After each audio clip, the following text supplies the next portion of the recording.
নমস্কার সবাইকে, আমার রান্নার চ্যানেলে তোমাদের সকলকে জানাই স্বাগত। আজকের রেসিপি ভালো লাগলে চ্যানেলটা প্লিজ সাবস্ক্রাইব করে দিও, পাশে থাকা বেল আইকনটা প্রেস করে দিও যাতে আমি যখন ভিডিও দেবো খুব সহজেই তোমাদের কাছে ভিডিওটা পৌঁছে যায়। আজ আমি তোমাদের সাথে শেয়ার করব খুবই সিম্পল একটা রেসিপি। যখন ভারী খাবার না খেয়ে হালকা কিছু খেতে মন চায় সেই সময় এই রেসিপিটা একদম পারফেক্ট। আজকের রেসিপি সাবুর পোলাও।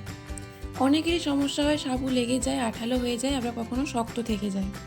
এই ভিডিওটা শেষ পর্যন্ত দেখলে আমি তোমাদের সব ছোটো ছোটো টিপস শেয়ার করব, যেগুলো ফলো করলে সাবুর পোলাও হবে একদম পারফেক্ট।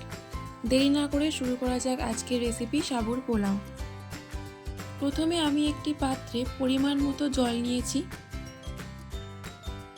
জল ফুটে উঠলে তার মধ্যে দেব 1 চামচ নুন আর কেটে রাখা আলু ও কড়াইশুঁটি। আলু ও কড়াইশুঁটি 5 থেকে 10 মিনিট ধরে সেদ্ধ করে নেব। সেদ্ধ হয়ে গেলে একটি পাত্রে জল ঝরিয়ে নেব। পেঁয়াজ আর কাঁচা লঙ্কা কুচি করে কেটে নিয়েছি। সাবুদানা আমি ধুয়ে সারা রাত ভিজিয়ে রেখেছিলাম। সাবুদানা ভালো করে জল ঝরিয়ে নিতে হবে। আর লাগবে চীনাবাদাম। চীনাবাদাম আমি মিক্সিতে আধ ভাঙা করে নিয়েছি, খুব মিহি করব না। তারপর একটি ননস্টিক প্যানে পরিমাণ মতো সাদা তেল দেব। তেল গরম হয়ে গেলে তার মধ্যে দেব কালো সর্ষে, কারি পাতা, তারপর দেব পেঁয়াজ ও কাঁচা লঙ্কা কুচি। 2 থেকে 3 মিনিট ধরে পেঁয়াজ হালকা ভাজা ভাজা করে নিতে হবে।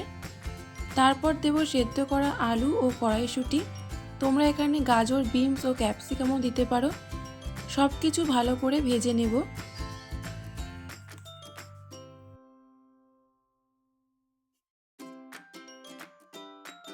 সেদ্ধ করার সময় নুন দিয়েছি, তাই ভাজার সময় পরিমাণ মতো নুন দেব।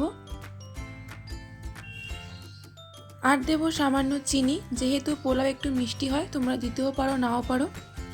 আবারও কিছুক্ষণ নাড়াচাড়া করে নেব। তারপর দেব জল ঝরিয়ে রাখা সাবুদানা। সাবুদানা অবশ্যই ভালো করে জল ঝরিয়ে নেবে, না হলে সাবুদানা কড়াইতে জড়িয়ে যাবে। এবার সব কিছুর সাথে সাবুদানা ভালো করে মিশিয়ে নেব। সব শেষে উপর থেকে গোলমরিচ ও আধ ভাঙা চীনাবাদাম ছড়িয়ে মিশিয়ে নিলেই তৈরি সাবুর পোলাও।